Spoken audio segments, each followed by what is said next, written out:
Hello everyone, so welcome back to my YouTube channel. तो आज मैं आप लोगों के साथ शेयर करने वाली हूँ कुछ बातें जो कि मैंने आज तक आप लोगों से कभी शेयर नहीं की। पिछले कई सालों में आप लोग मुझसे जुड़े हुए भी हो, कोई आप मुझे आज के टाइम से नहीं जान रहे।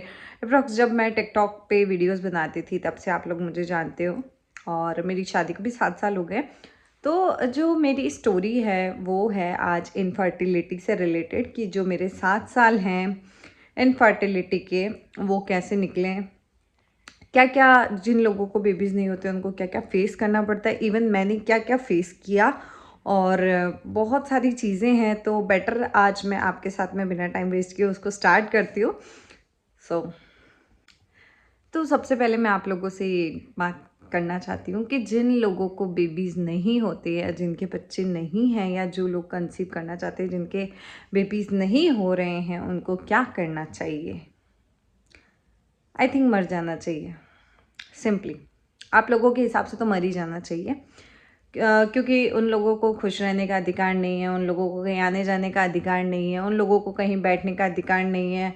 और मतलब अगर बच्चा नहीं है तो कुछ भी नहीं है। सिंपली ये चीज़ हर जगह होती है। जिन लोगों के बच्चे नहीं होते, भाई बच्चे कर लो, बच्चे कर लो, बच्चे कर लो।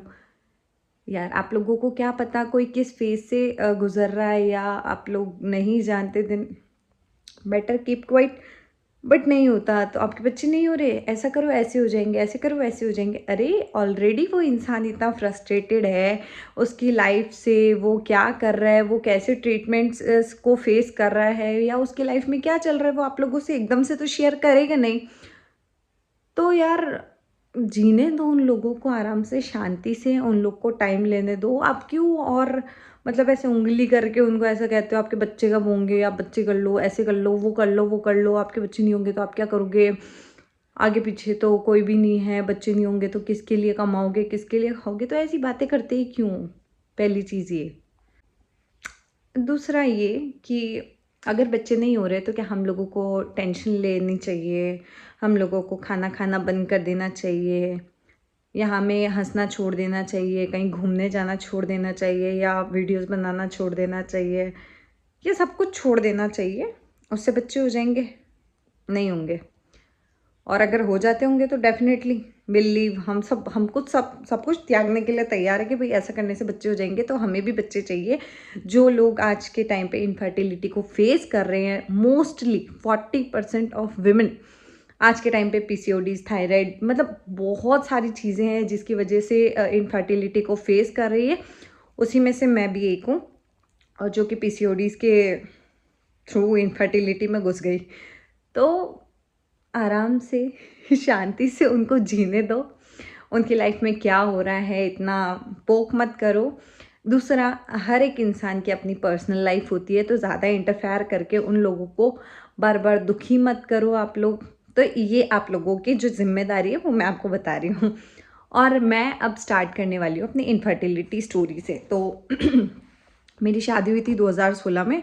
2016 में मैं आई थिंक 18 या 19 ईयर्स ओल्ड थी। तो एक साल बाद में मैंने बेबी प्लान कर लिया था कि मुझे बेबीज़ चाहिए, तो विल ट्राई फॉर दैट। तो एक साल बाद तो ऑब्वियसली भाई समाज है, बोलेगा ही। अब घर वाले ही बोलने लगे थे बच्चा कर लो, बच्चे हो जाएंगे। तो हमने कहा चलो बच्चे तो करने ही हैं भाई, कोई दिक्कत ही नहीं है। तो जब ट्राई करने लगे तो बेबीज़ हुए नहीं कंसीव। तो भी बताया, एकदम से तो कोई बताता भी नहीं है, शेयर भी नहीं करता है। भाई 5-6 महीने भी निकल गए कि कंसीव नहीं हो रहा है, ऐसा कुछ है सच नहीं। तो जो ओव्यूलेशन किट्स आते हैं, उससे ओव्यूलेशन प्रेडिक्टर्स होते हैं जिनसे पता चलता है, जिसमें 2 लाइन्स आती है, ऐसे भी आते हैं। तो वो बहुत सारी चीज़ें वो भी ट्राई की, तो उससे भी कंसीव नहीं हुआ। बहुत सारी चीज़ें की, 2 साल निकल गए। तो 2 साल निकल गए तो फिर तो सब कहने लगे कि भाई 2 साल हो गए शादी को, अभी भी बच्चे नहीं हैं, बच्चे कर लो, गोली वगैरह मत लो, ऐसा कुछ भी नहीं, बेबीज़ हो जाएंगे टाइम पे तो अच्छी बात है। नो इश्यूज़ सुनते थे, सब था ठीक था। उसके बाद में फाइनली ना एक दिन फ्रस्ट्रेट होके मैं और भरत जी हम चले गए हॉस्पिटल, भाई कि दिक्कत क्या है। तो हम गए थे चित्तौड़ में लोकल हॉस्पिटल में दिखाने, तो गायनोकोलॉजिस्ट के पास ही गए थे। तो वहाँ पे जाने के बाद में डॉक्टर ने चेकअप किया शी सैड कि एवरीथिंग इज़ नॉर्मल, मतलब आपको कोई भी प्रॉब्लम नहीं है, आपके रिपोर्ट्स बिल्कुल नॉर्मल है, और कुछ टैबलेट्स वगैरह दे दी कंसीव करने के लिए। और तो भरत जी ने पूछा कि भाई ये गोलियां वगैरह किसकी है, तो बोलती बच्चा पैदा करने की है ना। अब यार ये अगर डॉक्टर ऐसा बोलेगा तो हम उसके पास तो दूसरी बार तो जाएंगे नहीं, हमारा मन उठ गया, हम नहीं जाएंगे भाई, हमें डॉक्टर के पास में नहीं जाना। उसके बाद में उसने नॉर्मल बता दिया, तो हमने वो टैबलेट्स भी नहीं ली, और फिर वापस से 3-4 महीने निकले, कंसीव नहीं हुआ। तो थोड़ी टेंशन हुई, 2.5 साल हो गए शादी को, अब भी बच्चा नहीं है, प्रेशर आ गया। फिर हम गए चित्तौड़ में बड़े हॉस्पिटल में, और बिरला में गए थे। बिरला में गए थे तो फिर एक डॉक्टर थे वहाँ पे, नाम मैं आप लोगों के साथ शेयर नहीं कर सकती बिकॉज़ वो डॉक्टर्स चली गई हैं वहाँ से, और प्राइवेसी रीज़न की वजह से भी। तो वहाँ पे जो डॉक्टर थी बहुत अच्छी थी, तो उन्होंने मुझे बताया कि आपको पीसीओडीज़ है, तो टेस्ट वगैरह करके सोनोग्राफी होती थी। मैंने कहा ठीक है, कोई दिक्कत नहीं है, तो आप टैबलेट्स वगैरह दे दो। तो टैबलेट्स वगैरह दी। उससे पहले भी, हाँ, उससे पहले मतलब वहाँ से दिखा के आके जब मैं फ़र्स्ट टाइम दिखाने गई थी, तो उससे पहले मैं उदयपुर भी गई थी।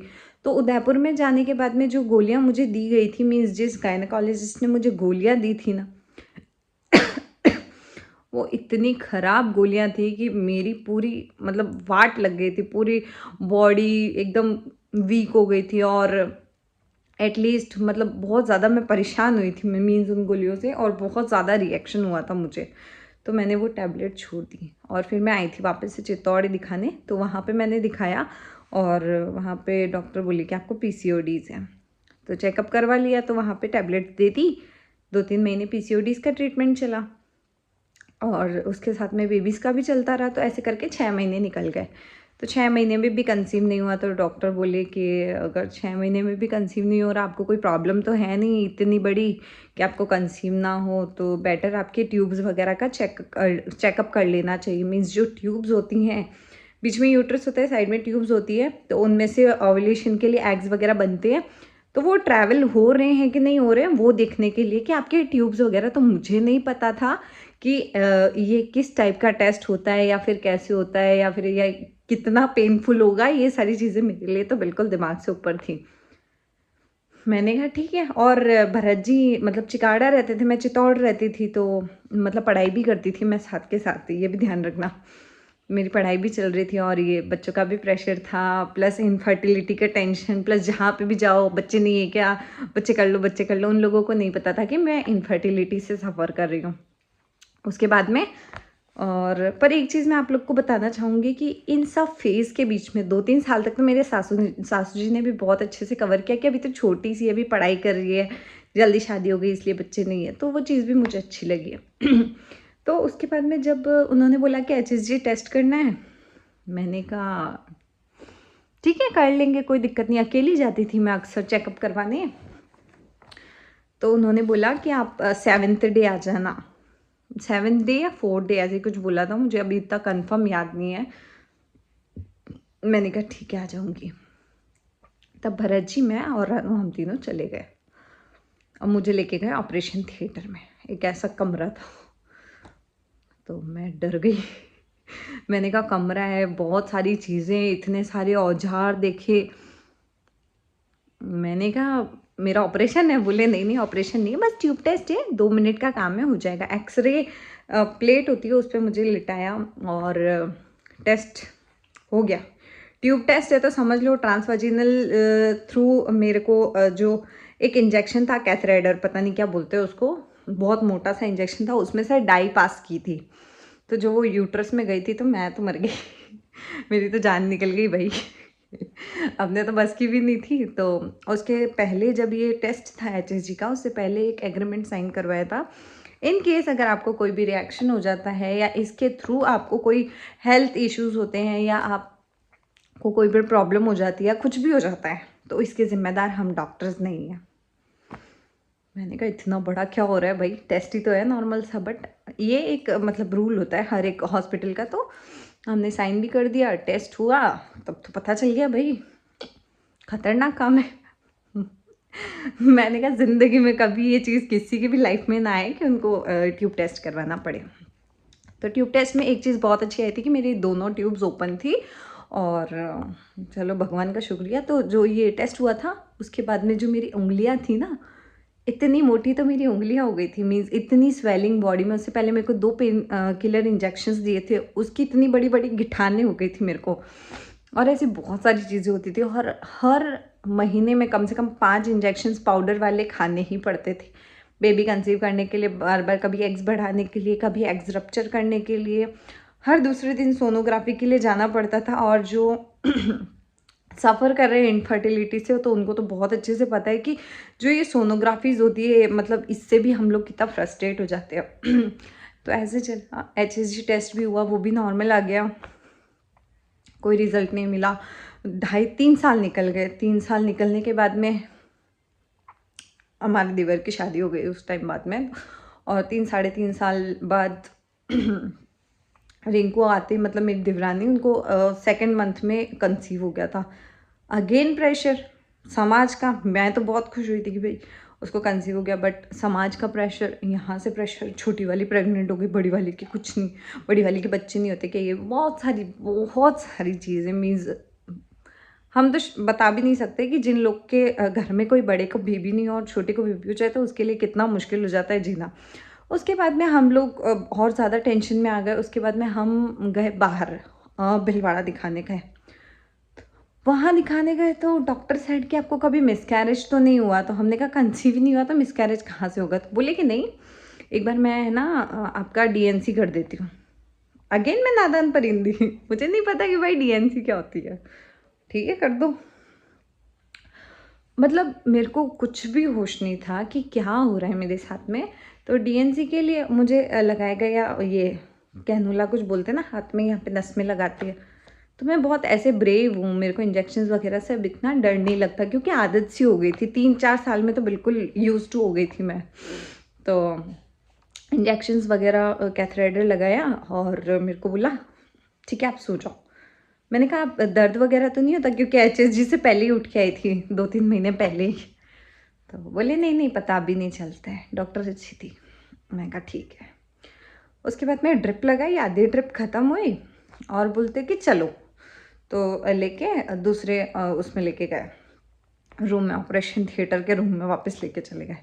अब मुझे वहाँ पे डॉक्टर बहुत अच्छे से ट्रीट कर रहे थे कि आपको नींद आ रही है? मैंने कहा नहीं मुझे नींद नहीं आती। आप क्या करते हो? मैंने कहा मैं पढ़ाई करती हूँ, मेरा लॉ का 2nd ईयर चल रहा है। हाँ, तब मेरा लॉ का फर्स्ट ईयर चल रहा है, आई थिंक ऐसा बोला था मैंने।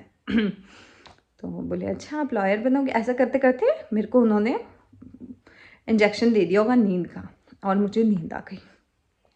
उठने के बाद मुझे नहीं पता मेरे साथ क्या हुआ। उठने के बाद मैं तो पागलों की तरह वेयर इज़ माई पिलो और मेरा तकिया दे दो, मतलब ऐसी बातें करने लग गई थी। तो डॉक्टर ने बोला कि इनके जो ये ड्रिप वगैरह है वो निकाल दो और थोड़ी देर लगने दो, और इनको कुछ खिला के देख लो, इनको वॉमिटिंग वगैरह हो तो नहीं रही है, ऐसा कोई प्रॉब्लम तो नहीं है। बिकॉज DNC में मीन्स अंदर से पूरा यूट्रस वगैरह क्लीन करना, औजार वगैरह डालना यूट्रस में और वापस से निकालना। ये चीज़ मेरे को नहीं पता, क्योंकि मैं तो थी बेहोश, और मेरे को ये भी नहीं पता था DNC होती क्या है। घर पे आ गई तब तक मैं आराम से बैठे बैठे आ गई। मैंने कहा मैं निकाल देती हूँ, थोड़ा सा नशे में भी थी, वो इंजेक्शन का नशा भी रहता है, तो मैंने कहा मैं निकाल देती हूँ ड्रिप वगैरह। आराम से चलने लगी, खाने लगी। तो एक दिन तो नशे में थी तो पता नहीं चला कि भाई दर्द क्या होता है। दूसरे दिन जब मैं नींद में से उठी तो मेरे पेट में इतना भयंकर दर्द कि मैं उठ के नहीं पा रही हूँ। तो डॉक्टर ने बोला थोड़ी दिन आपको रेस्ट करना है, बेड रेस्ट। तब मेरी देवरानी प्रेग्नेंट थी, तो मेरी बेड रेस्ट गई 15 दिन की। और उसके बाद में ये सब मैं पढ़ाई करती थी, वीडियोस वगैरह बनाती थी, तभी की सारी बातें, और तभी भी निकल गए थे दिन, और ऐसे ही चलता रहा, कोई रिजल्ट्स नहीं मिले। देन अगेन एक बार ऐसे 5-6 दिन ऊपर निकल गए, तो चेक किया तो पॉजिटिव भी आया था, एंड एवरीथिंग गोइंग वेल, कि सब कुछ अच्छा जा रहा है भाई, इस बार तो प्रेगनेंसी हो जाएगी, बच्चा हो जाएगा। पर लास्ट में पता चला कि HSG इंजेक्शन का थोड़ा सा वो HCG इंजेक्शन लगते थे, मतलब बेबी को कंसीव करवाने के लिए, तो वो लगते थे, तो उस वजह से वो पॉजिटिव आया, तो वो फेक पॉजिटिव था। उसके बाद में वापस से नो रिजल्ट्स, ऐसे करके वापस से दिन निकलते गए।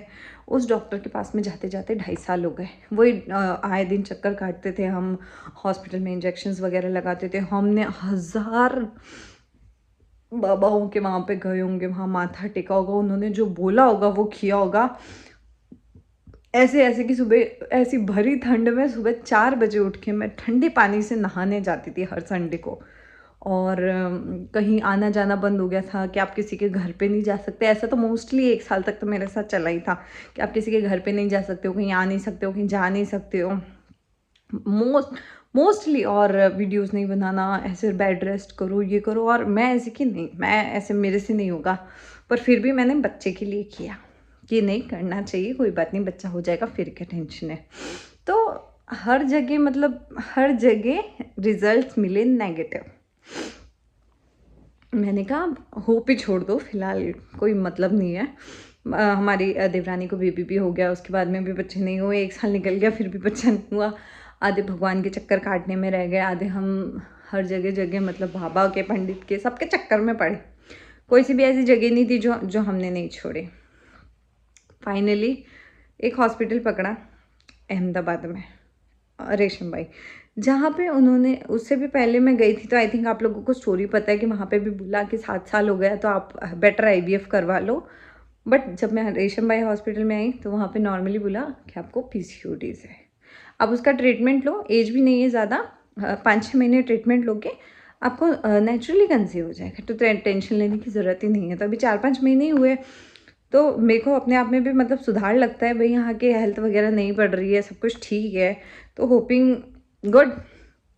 बट उसके बाद भी आपके बच्चे नहीं है क्या? आपके बच्चे नहीं होंगे क्या? आप लोगों को नहीं पता कि जिन लोगों के बच्चे नहीं हो रहे वो किन चीज़ों से सफ़र कर रहे हैं, वो कितना सहन करते हैं, वो खुश रहते नहीं हैं, उनका मन नहीं करता खुश रहने का। वो भी दूसरों के बच्चे देखते हैं तो वो भी सोचते हैं कि काश हमारे भी बेबीज़ हो। और अगर मेरे बेबीज़ होते तो आई थिंक 2 बेबीज़ होते, 5 साल का और 3 साल के तो हो ही जाते कम से कम।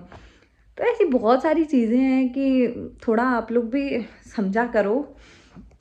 वही चीज़ है, किसी को हर्ट ना हो ऐसा। और मैं ऐसी कि ना तो मुझे रोना धोना पसंद है, ना मुझे इमोशनल ड्रामा पसंद है।